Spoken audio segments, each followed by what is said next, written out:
which is where we are right now. Nobody can tell me different. The elands, some of them have actually been domesticated and used on farms, like cattle.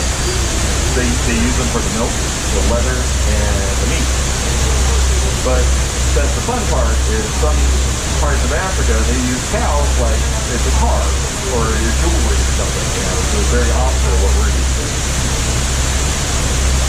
And by the way, see this waterfall here on the left? It looks like an elephant.